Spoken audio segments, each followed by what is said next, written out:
Hello everyone, this is Ultimate Number and welcome back for more Donkey Kong 64. In the last part, or parts, a lot of brain farting honestly, and this part, not so much, because this time I actually practiced this segment directly before doing segment here.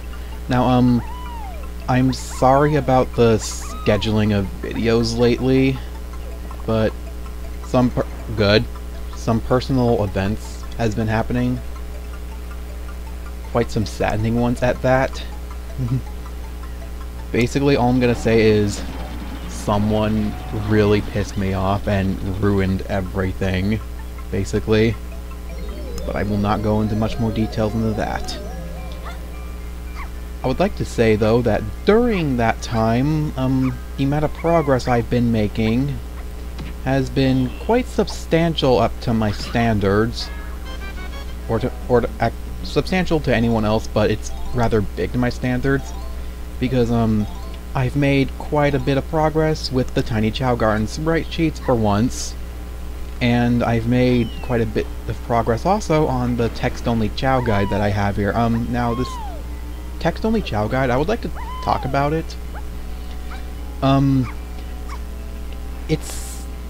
Well, obviously it's a text-only guide, but it is coming out to be an insanely long guide. And that is because, well, it's not only because of the amount of Chow stuff we're discovering and whatnot. I mean, that alone, even in just the simplest sentences and words, the shortest possible, would be bigger than the current longest Chow guide today. On GameFAQs, that is. Like, the biggest one's like 162 kilobytes or something like that. And currently mine is 285 kilobytes. And I have no doubts that this guide will be about like 500 kilobytes or more. But anyway, why else is it so long? Because also holding that off for a bit, I would like to show something off here if I can pull it off. I'm just stay here. Because while I was digging around, I happened to ponytail twirl up to the cage, and not that. And what happened was that I'm able to get inside his cage. Can I get further inside the cage? No, I can't, because Chunky's like a solid object. Glad I showed that off. For some reason, that only happens when you first talk to him. Anyway, glitchiness aside, why is this Chow guide, text-only Chow guide, so big right now? Because, oh yeah, take port number 4, because there's nothing interesting on the way up. Actually, there is, and it's right here. It's a lot further down, because there's a tiny balloon right there. You normally shoot it up from when you're on that level of ground, but I'm going to shoot it up here because it's much better that way. Easy. Anyway, it's big because good thing number 4 is right there. It's big because the way I'm formatting it, it's basically, so I'm making every line exactly 72 characters. Not every line, just the ones that don't end. Every line that doesn't end is exactly 72 characters before a line break. It is forcing me to use insane vocabulary that I'm not used to using, or also weird ways of wording stuff that makes stuff way longer than it has any right to be. And, just, yeah, that alone is making this one section that could easily be 1 kilobyte, but instead it's like 5 kilobytes. It is insane. Like, seriously. There's no reason for it to be this long. I'm gonna compare this to that one Super Mario 64 guide. The Super Mario 64 Bestiary guide. It too has that weird formatting and vast vocabulary, except it's not 72 characters, it's 80 characters. So why am I doing 72 characters? That is because, it's because I'm...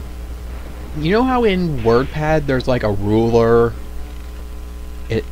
Its default length is a certain size, like maybe 6 inches or something like that. Yeah, I'm making every line the equivalent of that length. So in the font I'm using that making it 72 characters is Courier New, font size 10. Just like every GameFAQs guide actually is Courier New, font size 10, although sometimes they use a different font, but usually they don't. I like Courier New. And I've mentioned this in Sonic Adventure LP, but like some quote-unquote recent update changed the looks of a certain characters. Most notably, the one looks very different, and I don't take too kindly to that. Like, it looks like absolute shit now. And I just don't like it at all. Not a single bit. And, by the way, who actually uses WordPad? Just curious, like, who here uses Notepad versus WordPad versus Microsoft Word? Can we hit this balloon? Microsoft Word / Open Office Writer / Librier Writer. They're all basically the same. I really suggest getting Open Office. It's free to use, it's free to download. It comes with many things many people would want out of proper documents, proper spreadsheets, proper presentations, all that jazz from basically school.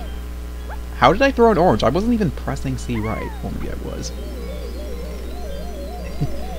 Just a general question. It's like, Notepad is good for basic Word and nothing, basically nothing else. It's good for note-taking, hence the name Word Notepad. WordPad is good for formatting, I guess. Formatting basically infinitely long documents. And Open Office Writer is basically good for creating book-like projects. Like I'm doing the Chow guide with a picture, the Notebook project, which I'm quite proud of.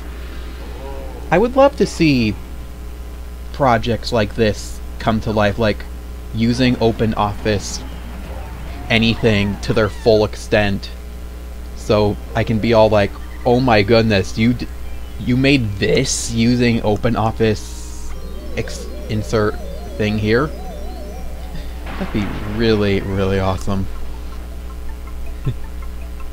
Failed to point it out, but notice how fast Tiny runs in that tunnel? Look how slow she runs here. Like, for some reason, she's so much faster when in the tunnels. And I have no idea why. Weird. Okay, so the reason I didn't get this fairy as DK is because I want to get it as Tiny. Because Tiny unlocks the other banana fairy near Funky. Why now, what does that have to do with me getting this banana fairy now? I've explained it to some of you in DMs, and by some I mean like 2 of you or something like that. But like, I want to get all the banana fairies as one character, so you basically know where to look for the banana fairies and whatnot.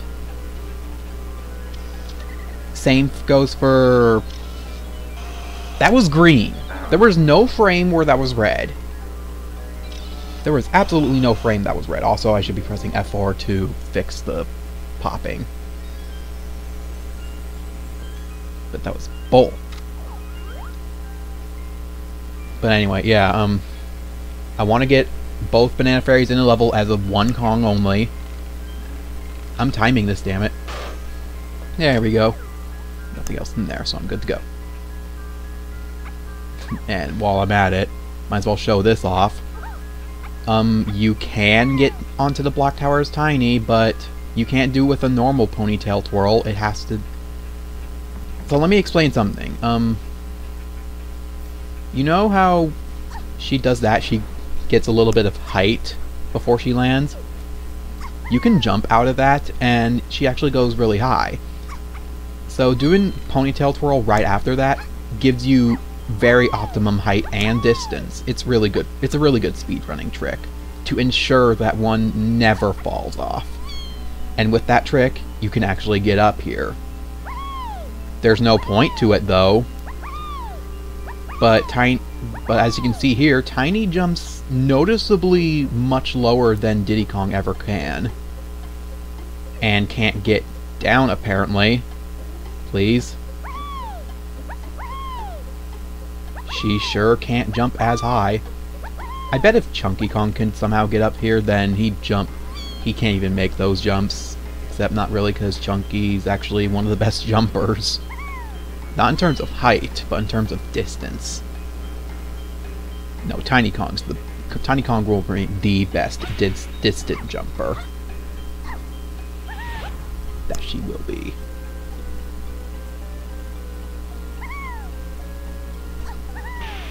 What was I gonna say? Hold on, I'm trying to think here. What was I gonna say? Well, trying to think. Give me time to think here.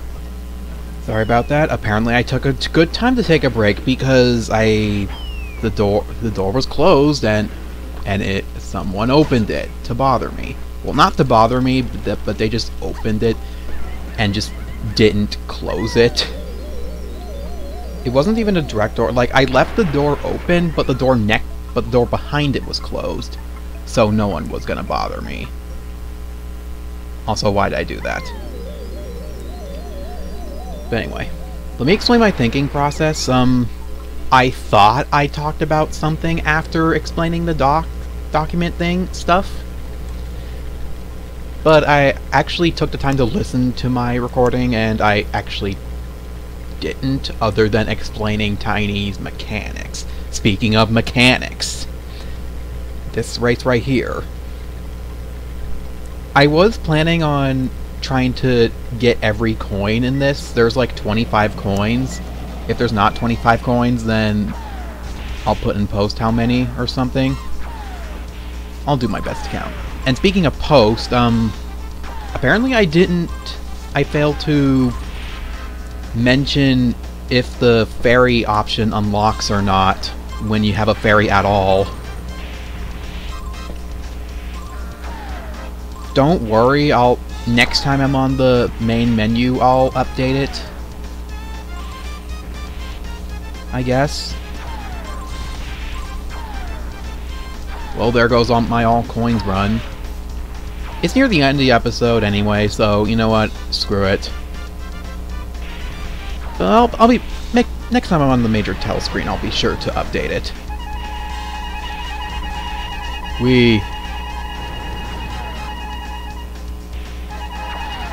This is fun. Also, does B break? I don't know if B actually breaks. It does. Also, I never saw that before. She just stops instead of continues the race. Normally, she continues the race. I guess it's like, depending on what button you're holding at the time, or if you're holding the gas button or not, then it just locks your movement. I guess that's what's happening here. Well, I kind of wanted to continue the doc subject, but I guess that'll be for another time when I make more progress on it, I suppose. So I suppose I'll save it for that. Anyway, we've done Tiny. Next time we're going to do Lanky Kong. And we're going to finally free Chunky Kong, and then after Lanky Kong, we'll do Chunky next. And then we'll finally be done with this level. Oh, not before doing the boss. We're going to finish this level. That was a good statement. Anyway, thank you for watching, and I'll see you in the next part.